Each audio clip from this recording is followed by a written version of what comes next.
রুচি সংকটের এ সময়ে সাধারণ মানুষের কাছে বস্তুনিষ্ঠ এবং সঠিক সংবাদ পৌঁছে দিতে অবিচল বাংলাদেশের জনপ্রিয় এবং প্রথম সংবাদভিত্তিক television channel ATN news.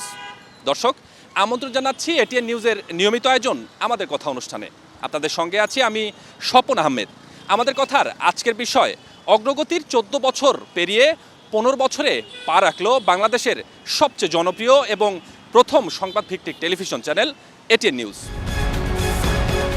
Congratulation ATM নিউজকে, কারণ তারা আজকে 14 বছর পেরিয়ে 15 বছরে পা দিয়েছে। আর এটিএম নিউজ হচ্ছে বাংলাদেশের প্রথম সংবাদ মাধ্যম, আর যারা হচ্ছে সত্যর পথে বাংলাদেশের যেই ইনসিডেন্টগুলো ঘটে তারা সেটা প্রকাশ করে। এই এটিএন নিউজের মাধ্যমে বাংলাদেশের মানুষগুলো তারা সত্যটা জানতে পারে। এটিএন নিউজ আমরা সবসময় দেখি, এটা আরও সুন্দরভাবে যাতে আরও ভালো করতে পারে সেই প্রত্যাশা আমি রইলাম। অতীতে অনেক সত্য নিউজ তারা তুলে ধরেছে, সবসময় তারা সত্য নিউজটা সাধারণ মানুষকে দেওয়ার চেষ্টা করেছে। আমরা চাই তাদের এই দ্বারা অব্যাহত থাকুক। এটিএন নিউজ বাংলাদেশের একটি ঐতিহ্যবাহী নিউজ চ্যানেল। এটিএন নিউজ দেখা হয়, এদের বস্তুনিষ্ঠ সংবাদ আমরা খুব উপলব্ধি করি এবং এরা বাস্তবভিত্তিক সংবাদ পরিবেশন করে। এটিএন নিউজ সবসময় দেশের জন্য, দেশের মানুষের জন্য, সমাজের জন্য কাজ করে।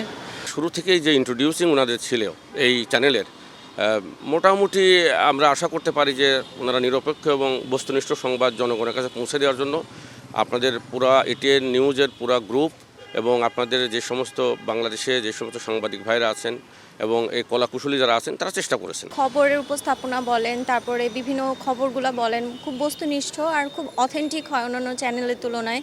তারপর দেশ বিদেশের যে খবরগুলি ওনারা প্রচার করে থাকেন সেগুলোও খুব ভালো। আমরা এই নিউজটা দেখি, মানে অন্য চ্যানেলের থেকে খুব ভালো মনে হচ্ছে। এটিএন নিউজগুলো খুব মানে সমসাময়িক যে কার্যকলাপগুলো হচ্ছে এগুলোর মধ্যে খুব ভালো নিউজ প্রেজেন্ট করছে। এটিএন নিউজের কাছে আমরা চাই যে আরও ভালো ভালো ক্রাইম নিউজগুলো বা ইন্টারন্যাশনাল নিউজগুলো আমরা দেখি কন্টিনিউ, এবং অনলাইন এটিএন নিউজের অনলাইন পেজটাও আমি দেখি, খুব ভালো লাগে। এই চ্যানেলের মাধ্যমে আমরা সারা বিশ্বে জানতে পারি, সারা দেশের খবরাখবর জানতে পারি এবং সঠিক যে খবরটা সেটাই আমরা জানতে পারি। এবং এই 14 বছর পূর্তি উপলক্ষে এটিএন নিউজ আজকে মানুষের বা হৃদয়ের মাঝে একটা স্থান করে নিয়েছে। বাইরের দেশের নিউজগুলো ভালো, আমাদের দেশের যেই বিভিন্ন জায়গার যে খবরাখবরগুলো হচ্ছে সেগুলো অনেক ভালোভাবে উপস্থাপন হচ্ছে। আমরা ভালো খবর নিউজ মানে পাচ্ছি এখান থেকে। এটিএন থেকে আমরা দেখা যাচ্ছে খুব ফাস্ট নিউজটা পাই, সমসাময়িক যা হচ্ছে যেখানে হচ্ছে। তারপরে হচ্ছে এটার মানে চ্যানেল বা নিউজ আপডেটগুলোও খুব অথেন্টিক থাকে। তো আমরা ফলো করে আমরা একটু বিশ্বাস করতে পারি যে না, যে নিউজগুলো আমাদেরকে দিচ্ছে সেটা খুব আমরা তার উপরে ট্রাস্ট রাখতে পারি। তো 14 বছর পূর্তিতে আমরা এটিএন বাংলা নিউজকে শুভেচ্ছা জানাই।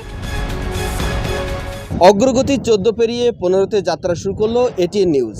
দেশের প্রথম সংবাদভিত্তিক চ্যানেল এটিএন নিউজের প্রতি সাধারণ মানুষের প্রত্যাশা জানতে আমাদের কথা অনুষ্ঠানে খুলনা থেকে রয়েছি আমি পলাশ চন্দ্র ঢালি। অভিনন্দন, শুভেচ্ছা। এটিএন নিউজ 14 পেরিয়ে 15তে পদার্পণ করেছে এবং এটি একটি মাইল ফলক। আমি মনে করি যে চড়াই উতরাই পেরিয়ে ডক্টর মাহফুজুর রহমান যিনি একটা চ্যালেঞ্জ নিয়েছিলেন, সেই নিউজ চ্যানেলটি এখন সারা দেশ এবং বিশ্বব্যাপী সমাদৃত। এবং আমি নিজে এটিএন নিউজের খবরগুলো আমি দেখি নিয়মিতভাবে। আমার কাছে ভালো লাগে এ কারণেই যে তাদের বস্তুনিষ্ঠ এবং একেবারে নির্ভেজাল সংবাদ পরিবেশন এবং তাৎক্ষণিক সংবাদ পরিবেশনের একটি মাত্রা তারা সবসময় সংযোজিত করে রাখে। এটিএন নিউজ চ্যানেল হিসেবে এটাকে শুরু করা থেকে শুরু করে এখন পর্যন্ত 15 বছর পর্যন্ত যে চলছে, এটা একটি বাংলাদেশের জন্যে, আমাদের দেশের জন্যে, জাতির জন্যে একটা বিশেষ অবদান রেখে চলেছে। শুভেচ্ছা জানাচ্ছি 14 পেরিয়ে 15তে পদার্পণ করার জন্যে। এখনও কিশোর বয়স, এটা যদি এখন সহজভাবে বলি। তবে এটিএন নিউজ নিউজ চ্যানেল হিসেবে যে পথিকৃৎ, এবং আমরা যে দেখি যে এটিএন নিউজের যাত্রা শুরুর সাথে সাথে কিন্তু বাংলাদেশে আরও কয়েকটি নিউজ চ্যানেল চালু হয়েছে। ফলে এভাবে আমরা বলতে পারি যে বাংলাদেশের নিউজ চ্যানেল যে আলাদাভাবে একটা জায়গা করে নিতে পারে, এটা কিন্তু দেখিয়ে দিয়েছে এটিএন নিউজ। গণতান্ত্রিক দেশে মিডিয়ার যে রোল পালন করা উচিত, এটিএন নিউজ সেই রোল যথাযথভাবে পালন করছে। আমাদের কথা অনুষ্ঠানে রাজশাহী থেকে স্বাগত জানাচ্ছি আমি বুলবুল হাবিব। অগ্রগতির 14 বছর পেরিয়ে 15 বছর যাত্রা শুরু করলো এটিএন নিউজ। এটিএন নিউজের প্রতিষ্ঠাবার্ষিকীর এই শুভ মুহূর্তে রাজশাহীবাসী কী বলছেন চলুন জেনে আসা যাক। যে সময় শুরু হয়েছিল এটি নিউজ, সে সময় তো বাংলাদেশের প্রথম নিউজ চ্যানেল আসলো। ওই সময় থেকে আমরা খবরের জন্য একটা বিশ্বাসযোগ্য একটা মাধ্যম যদি বলি, আমরা এটি নিউজকেই মনে করতাম। এটিএন নিউজ আমি প্রতিনিয়ত দেখি এবং দেখতে ভালো লাগে। এটিএন নিউজের সংবাদ এগুলো যেন আরও ভালো হয় সেই কামনাটা করি।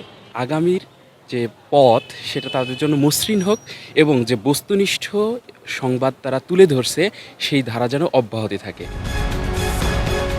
দর্শক, এই ছিল আমাদের কথার আজকের বিষয়। এতক্ষণ আপনাদের সঙ্গে ছিলাম আমি স্বপন আহমেদ। আবারও নতুন কোনো বিষয় নিয়ে নতুন কোনো জায়গা থেকে যুক্ত হব। ততক্ষণ পর্যন্ত ভালো থাকুন, সুস্থ থাকুন আর দেখতে থাকুন দেশের জনপ্রিয় এবং প্রথম সংবাদ ভিত্তিক টেলিভিশন চ্যানেল এটিএন নিউজ।